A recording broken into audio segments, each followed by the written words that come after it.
So here's a little update on something I was talking about last time, and I don't know if you noticed, but it got hot. It's getting hot. Well, it got hot, and it's kind of staying hot, but it's not as hot as it was for a couple of days there, a few days.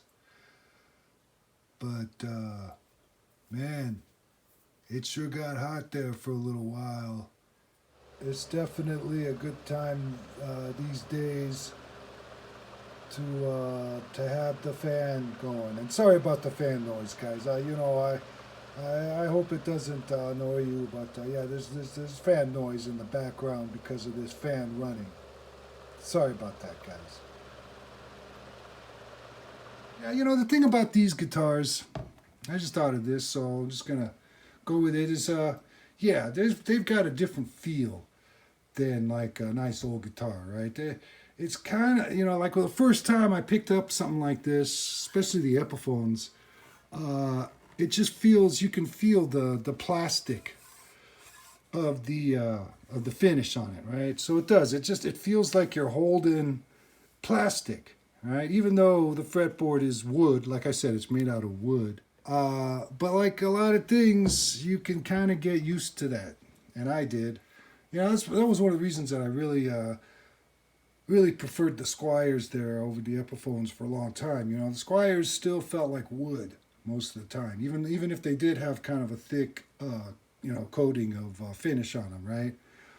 But for some reason, I don't know if it's psychological because of the black color, but yeah, these do kind of feel like plastic in the back here. But yeah, it's all right. So yeah, it also reminded me of this time I was at the local poop center there, and the guy there was was working there. He was telling me how I was buying an Epiphone, like I was saying, with the plastic feeling neck, and he was telling me how he would sand off the finish, and sand it down to the wood, and then he would get the neck wet, right, so that it would kind of rough up again, right? Or the grain would kind of puff up a little bit, and then he would sand it again, right? And they do it again. He'd do it like 3 times, right, to get.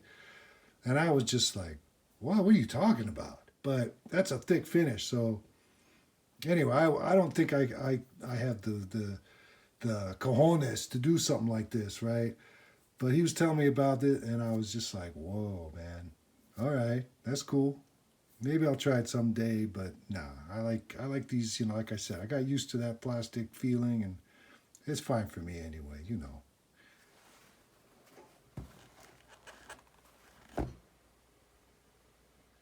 So here's a box that I received in the mail a little bit ago, actually, and I don't know. I've been waiting to open it, make this video here for you guys. So we've got a nice box here, nice and sturdy. So can be pretty sure that the contents got here nice and safe.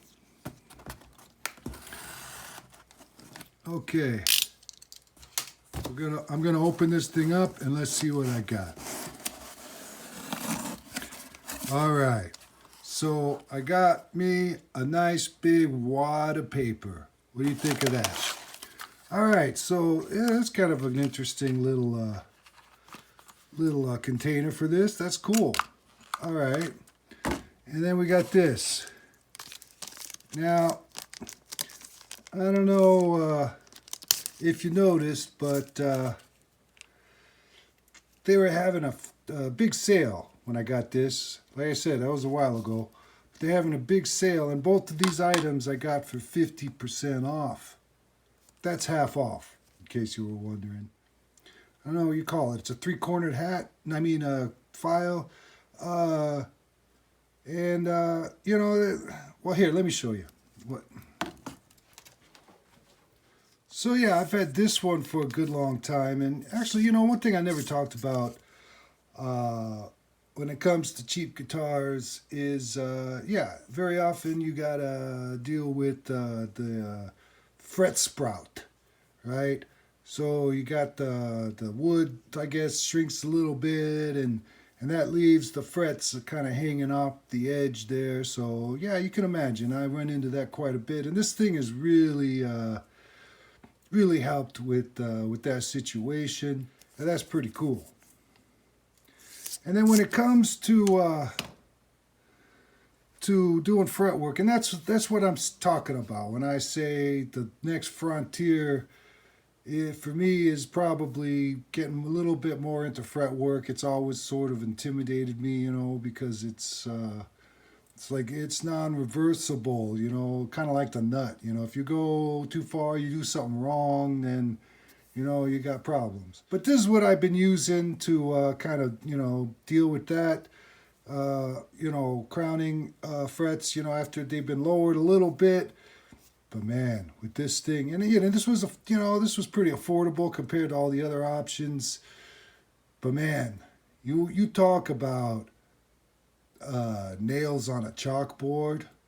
Yeah, that's what this thing is. This is when you're using this, it's like nails on a chalkboard, and I've put up with it. And this came with different sizes, so I thought that was pretty cool too, to accommodate different size frets. But this is the old way, right? This is, I don't know if it's the original way, but this is the way that it's been done for a long time before, people started coming out with, specialized fancy tools for all this kind of thing, crowning frets. So I'm gonna, I figured this is the way to go, because this way it doesn't matter what size the fret is, and it's just, I just think it'll be a good way to get to know how to do this. So there's that, and then this is the part that comes before, and I saw one guy using one of these, and one of these actually, which is what got me looking to buy this stuff. What is this? Okay, I guess we'll find out later. I'm not sure what this is. I mean, obviously, it's not just like packaging. That's meant to do something. I don't know what, but... So yeah, there's this thing. This is the fret bar, okay? And it's black, and it's got a hole in it. And, what the heck? Wait, this is smooth. What am I supposed to do with that? I thought it would be, oh man, you mean you got to get like some sticky stuff to put it on here? I was not expecting that, guys. I was not expecting that.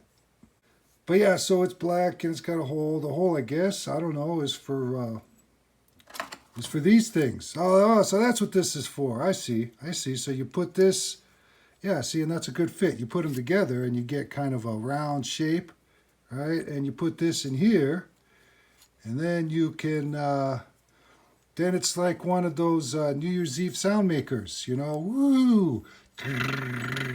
On the turntable today, and on the turntable today we have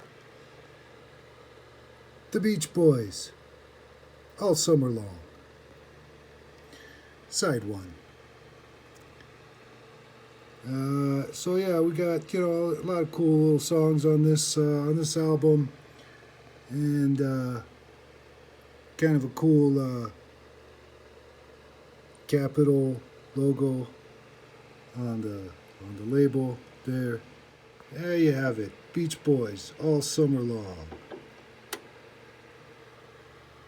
So yeah, the cover is pretty cool on this record. I'm not sure what the deal is with this.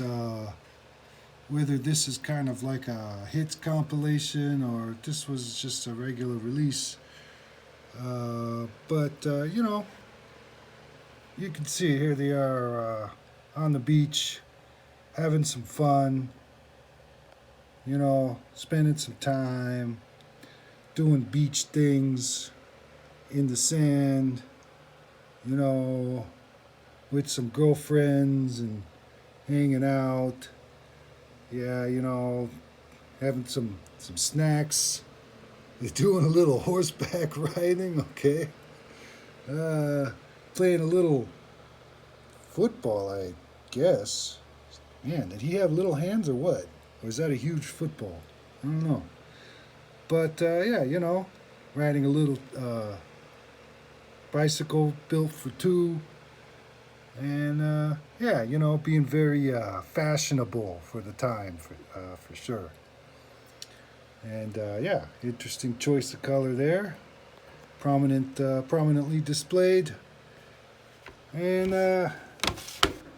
yeah, and then of course, right? This was what they did in the day, right? They always had a little bio, so that the girls knew a little bit more about who they were crushing on, right? You know, Dennis, right? That way you get to know a little bit about him. You know what I'm saying? And you know, was all this stuff true? Ah, who knows? Who knows? Maybe. And yeah, so you know, we got some pretty young photos here. These guys, and got some great songs. And I always thought it was kind of cool, you know. Growing up, you always hear songs about you know, Chevys and Fords, and then when they you know, when I heard this song for the first time, it was like little Honda. They're singing about a little Honda. That's just so silly, right? But yeah, I think that influenced me a lot back in the day. You know, you could just be on a little two wheeler and still have a lot of fun. And yeah, you know, don't need to have a Harley or an Indian, you know, to be cool. All right, guys, that's